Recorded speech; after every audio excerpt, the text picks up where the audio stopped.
විද්‍යා, තාක්ෂණ, ඉංජිනේරු විද්‍යා සහ ගණිත ශාස්ත්‍රය. ඔබ තොරතුරු ගවේෂණය කිරීමට කැමැත්තක් දක්වනවාද? ඔබට යමක් ක්‍රියාත්මක වන ආකාරය දැන ගැනීමට අවශ්‍යද? නැත්නම් ගැටලු විසඳීමෙන් ඔබ සතුටක් ලබනවාද?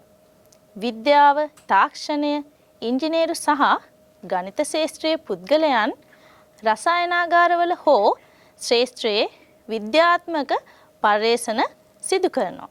නිෂ්පාදන හෝ සැලසුම් කිරීම, එහෙමත් නැත්නම් විද්‍යාඥයන්, ගණිතඥයන්, ඉංජිනේරුවරුන්ට ඔවුන්ගේ කාර්ය සිදු කිරීමේදී සහාය දැක්වීමට ඔබට හැකියාවක් තිබෙනවා.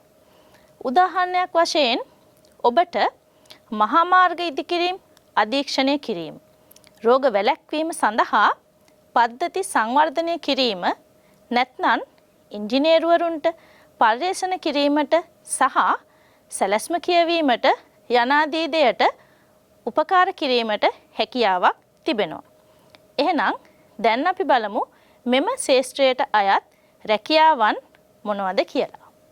අභ්‍යවකාශ ඉංජිනේරු, මානව විද්‍යාඥ, පුරාවිද්‍යාඥ, ගෘහ නිර්මාණ හා ඉංජිනේරු කළමනාකරු, තාරකා විද්‍යාඥ, වායුගෝලීය හා අභ්‍යවකාශ විද්‍යාඥ,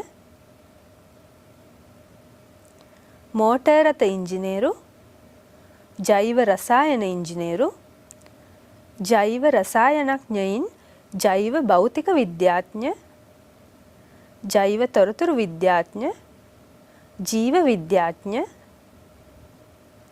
සිතියම් ශිල්පී, රසායනික ඉංජිනේරු, රසායනඥ, සායනික දත්ත කළමනාකාර, විදුලි ඉංජිනේරු, පරිගණක දෘඩාංග ඉංජිනේරු, ඉලෙක්ට්‍රොනික ඉංජිනේරු, බලශක්ති ඉංජිනේරු, සමීක්ෂණ පර්යේෂක, පාරිසරික සෞඛ්‍ය සහ ආරක්ෂක ඉංජිනේරු, පාරිසරික සැලසුම්කරු, ඉතිහාසඥ,